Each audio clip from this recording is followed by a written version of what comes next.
On a quiet Christmas night in Chicago, while warm lights shimmered through every window and families gathered around dinner tables filled with laughter, a young woman named Hannah Reeves sat alone in the corner of a softly lit restaurant. Snow drifted outside like floating pieces of fragile hope, each flake reminding her how far she felt from the world she once belonged to. Christmas used to mean joy, music, and her mother's laughter. Now it felt like a hollow echo of everything she had lost. It had been the hardest year of Hannah's life. Losing her job had thrown her into uncertainty, and losing her mother only weeks later had left her heart unbearably empty. Her savings were gone. Her friends had slowly faded into the busyness of their own lives.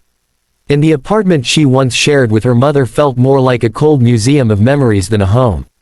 So instead of sitting alone with the silence, Hannah had come to this restaurant, hoping the soft carols and warm lighting might help her forget how invisible she felt. Families around her exchanged gifts and warm food, children giggled over gingerbread cookies, and servers carried plates of turkey and cranberry sauce with festive smiles. Hannah wrapped her hands around a cup of coffee more for comfort than warmth. She wondered quietly if anyone would notice if she simply disappeared into the snowy night. Then, when she least expected it, a pair of soft footsteps stopped beside her table. She kept her gaze lowered, assuming it was a server, until a tiny voice spoke, gentle and curious. "Daddy, why is that lady sitting alone on Christmas? Can we help her?" Hannah looked up to see a little girl, no more than 6, wearing a red polka dot dress and holding a small candy cane. Beside her stood a tall man in a cream sweater, his expression kind and apologetic. His name, she would later learn, was Michael Carter, a single father who had survived his own heartbreaks. Before Michael could gently pull her away, the little girl stepped closer and placed the candy cane in front of Hannah. "Merry Christmas," she said with a smile so pure it broke something tender inside Hannah, something that needed to break. Hannah's throat tightened. She tried to speak but couldn't find her voice. Michael offered a warm smile and asked if she would like some company, only if she felt comfortable. Before she could answer, the little girl slipped her small hand into Hannah's, as if she somehow knew how much that simple touch mattered. Moments later, Hannah found herself sharing a table with Michael and his daughter, Grace. Grace chatted excitedly about building a gingerbread house earlier that morning, how the snowman ended up looking like a dinosaur and how she hoped Santa would bring her a new storybook. Hannah listened, her heart thawing with each innocent word. Michael watched them with a gentle pride. He shared that he had lost his wife 3 years ago, and Christmas had been painfully empty for him, too, until he learned to rebuild slowly, for Grace, and for himself. Hannah felt safe for the first time in months, opening up about her own difficult year.